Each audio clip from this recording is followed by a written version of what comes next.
Hey, welcome to the New Life Youth Group. Times have changed, but we are still committed to providing some teaching, some biblical teaching, and some spiritual discussion every single week, every single Wednesday as much as we can. Things are different, but a few things remain the same. I still have the dad hat. I'm still teaching from my red stool. These things will never change. Sorry, students, I forgot to wear my Converse today, but it happens once in a while. Things are different. Things have changed, but I'm just happy you joined me today. Happy to still be able to teach to all my students that are watching, to anyone else that might be watching, since now we have this opportunity to spread this video to people that might not normally be able to join us on a Wednesday. So as we go through this difficult time, our lives are being completely changed. Everything that we saw as normal has now been just kind of thrown away, and we're having to find a new normal to our life. And often we have probably become pretty uncomfortable with this. It's pretty normal to become uncomfortable when our lives are changed. And some bad things can happen when we do that. When our normal routine is different, we might find it harder to seek God during that time. We might find it harder to read our Bibles, to connect with people and talk about spiritual things, because we had a rhythm of how we would do that, and now that rhythm is changed. We also might find it harder to see God actually working during bad times. We might think, wow, things are just so terrible right now, there's no way that God could actually be working. These are pretty normal responses, and I've been thinking a lot about this during this time. As we are having to move church now to online, we're not able to meet for youth group. It makes me kind of question what's going on. I really miss having the ability to meet with all you students, to be able to connect with you guys and have that time of that relationship building. Doing this is something I don't want to have to do, but our circumstance is making it so we have to do it like this now. So I'm uncomfortable with it also. But I've been thinking a lot about what God actually does during this time, and how often these times can really actually help. People talking about the coronavirus, I think there's kind of this thought, and I've seen a lot of social media posts about it, that if we just pray that God will remove it instantly, we won't have to deal with it. And I think it's good to pray. It's good to pray for people during this time. Pray that this virus really doesn't cause problems and doesn't destroy this world. But what if God doesn't remove it? What if it continues on for a while longer? And what does that change about our lives and our view of God? Because I've learned something through my life, through looking at the scriptures, that God doesn't always remove bad things. He doesn't always take them away. He doesn't always make it easy to get through. But he does always use these bad things and can cause good to come out of them. He can use them to teach Christians how to follow him, how to seek him deeper. And so I've been thinking a lot about this, of how does God do this? How does he use these times to change our normal and actually help us find who he is, seek after him, and actually spread the gospel even more? I want to look at a few scriptures from stories, a few stories from Scripture, also just some stories from history of what God has done for Christianity in the last 2,000 years. So I want to look at this first story of Joseph. You might know about Joseph. He had 11 brothers, and he shared these dreams with him that he was going to rule over them. And obviously they were not happy about this. They did not find these dreams to be amusing or funny at all, and they did probably the response that none of us would do, but to them seemed normal, and they sold their brother into slavery. And they sold Joseph to Egypt. And while Joseph was in Egypt, though, something amazing happened, where even though he came in as a slave, he actually worked his way up, where God was working in him to the point where he was second in command of all of Egypt. And while he was second in command, he actually had this opportunity to save the nation of Egypt, which was the most powerful nation in the world at this time, from a famine of 7 years. Because he was raised to his position, he was able to save hundreds of thousands of people's lives from this awful famine.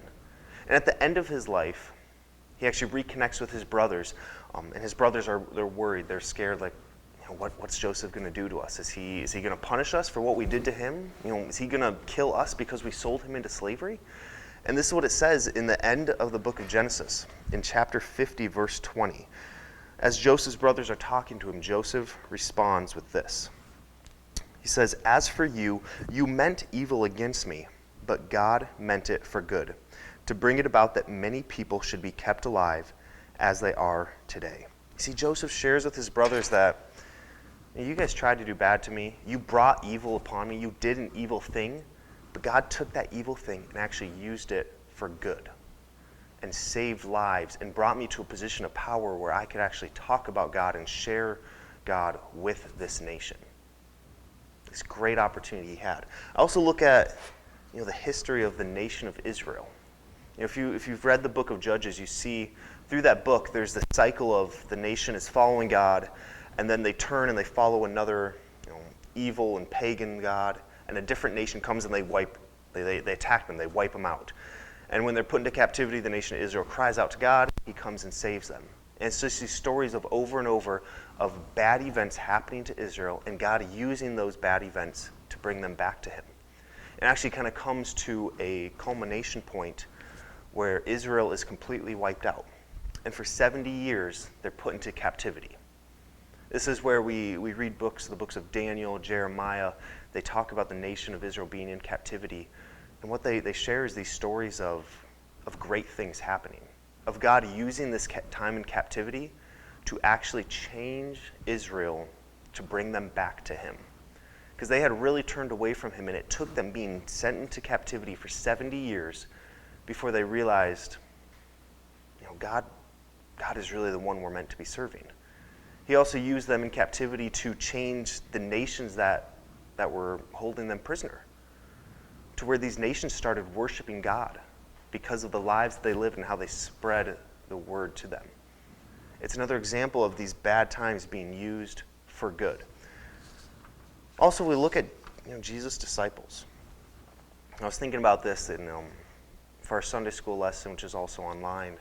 We're looking at Mark chapter 14. And at the end of Mark chapter 14, Jesus is captured, he's arrested, he's being sent to trial, and all his disciples flee from him. Because there's this thing that happened when Jesus died, his disciples lost all hope. They felt like, what's the point of life now? They actually hid away. They were in a house and they locked all the doors because they were so scared of people coming to them and trying to arrest them. But when Jesus rose again and later ascended to heaven, he sent his Spirit on them. And when he sent his Spirit on them, something amazing happened where all his disciples now went out and they just started preaching the gospel to everyone they could. And we see this in Acts chapter 2, what happens out of this. In Acts chapter 2, verse 41, it says this. It's talking about the disciples are out there preaching, and it says this happened. So those who received his word were baptized, and there were added that day about 3,000 souls. See, the death of Christ is something that his disciples probably looked at as a horrible thing. The religious leaders in Israel probably thought that they won, that they defeated Christ, that they stopped his rebellion, his revolution, they stopped his teachings, and that they wouldn't have to worry about him anymore. But instead, he actually grew more and more. The disciples were able to spread the gospel more than they ever had before. Because of the bad thing that happened to Christ, God brought so much good out of it. You see this in Christianity for 2,000 years. Anytime that Christians have gotten comfortable with something, where they settled into a lifestyle, something bad happened, and God used that to show them the truth and to actually bring them into a deeper relationship with him. It always helped grow Christianity, where it would spread. The more that people were persecuted, the more that they would share the gospel. So it makes me wonder right now. Right now we're in a really bad time. Hundreds of thousands of people are being infected. Thousands of people are dying. And it's probably going to continue for quite a while. We don't know when it's going to end. And it's hard to see the good. It's hard to see the good that's happening right now. It's easy to think, we're having to cancel church, we're having to do everything online, we're not able to meet in person. It's easy to think, well, I guess this is just the way it is. We'll get back to God, when we can all meet again. But I think right now we have this amazing opportunity now to do good, to share Christ in this time. What can you do during this time that maybe you couldn't do before? Now that you have time, can you study a book of the Bible that you've always wanted to and just couldn't find the time to do? Can you now maybe share with your friends Friends that you didn't want to invite to youth group because you felt awkward, now you can share a video with them. And they're already sitting at home bored also, so they probably might open it and watch it. Maybe you can just connect with your friends, ask for prayer requests. See what you can do to pray for them, to care about them during this time. There's good that can come out of this. I want to read this passage from Romans. In Romans chapter 8, verse 28, it says this: "And we know that for those who love God, all things work together for good, for those who are called according to his purpose." So yeah, things are bad, but God can use this. And I would love to hear from you guys about what God is doing during this time. Comment down on this video or send me a message just telling me, what has God done in these few weeks of isolation? Or maybe something that you want him to do, that you're going to try and seek during this time to help you grow deep in your relationship with Christ. I'd love to just stay connected with you also. Give me a call, give me a text. Let's talk. Let's keep in touch during this time. Even though we can't talk in person all the time, we can't meet as a big group, we can still stay connected. Technology has given us that opportunity. So I'd love to hear from you guys. So thanks for joining me today. We're going to have a new video every single Wednesday, putting them up about 6:30, 7 o'clock. Love for you to join again. And also, one thing I want to do for next week, let me know a good catchphrase to be able to end these messages, because otherwise I just feel awkward and I might just keep talking and talking and talking, as most of you know I'd like to do. So let me know a good catchphrase you think would be great to end these videos, and my favorite one, I'll give you guys a $10 gift card to your place of choosing. So if that helps you out, makes you a little more motivated, let me know, and thanks for joining me, and we'll catch you guys next week.